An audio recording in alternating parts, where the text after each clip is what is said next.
မင်္ဂလာပါရှင် မင်္ဂလာပါညီမလေးကိုတခုတော့ကိုညီလို့မရတော့ဘူးလား အကိုဘာဖြစ်နေတာလဲဖြစ်လို့လဲရှင်ညီမဘာကူညီပေးရမလဲရှင် ဟုတ်အကိုဟိုနေတော့မှပဲသွားတဲ့ဖုန်းလေးလေ ဟုတ်ကဲ့ရှင် တော့ကလည်းတော်တော်အဆင်ပြေရယ် ဟုတ် ဒါပေမဲ့အကိုဒီအလုံးလေးနဲ့ပဲထပ်တူရဲ့အလုံးလေးကိုလဲထပ်ပြန်လုပ်ချင်တာ ဟုတ်ကဲ့ရှင်ဟုတ်ရတယ်ရှင် အကိုကရှုံးကိုသိချင်တာတက်တက်ရှုံးအောင်လဲပေးလို့မရဘူးလား အဲ့ဒါဆိုလို့ရှိရင်တော့အကွာတော်တော်ကိုကန်ဆိုးနေပြီရှင်အာဆင်နယ်နဲ့ဝီယန်မိုဘိုင်းအားပေးနေသေးတော့အကိုဒီရဲ့ပိုင်းအရှုံးဆိုတာသိရမှာမဟုတ်ဘူးရှင် အကိုဘွားကလည်းအဲ့လိုဖြစ်နေပြီကိုနေ့လာတော့လည်းမရှုံးအခုလာတော့လည်းမရှုံးအဲ့ဒါဆိုအကိုကဘယ်တော့မှရှုံးကိုသိရတော့မှလဲ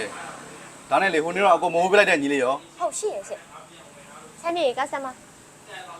ဟုတ်ချစ်ကိုပြောပါလို့လည်းပြမယ် အေးအကိုညီလေးကိုပြောကြတယ်လည်းရှိလို့အကြံပေးကြတယ်လည်းရှိလို့ညီလေး ပြောနေကိုပြောရရပြ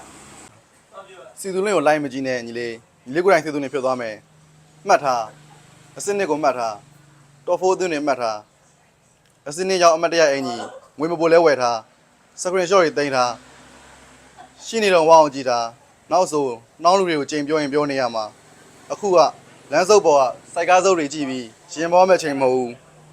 ဒီစကားပြောပြီးရင်ညီလေးကိုယ်တိုင်စီသူလင်းဖြစ်ချင်စိတ်ဖြစ်ရင်ဖြစ်သွားမှာ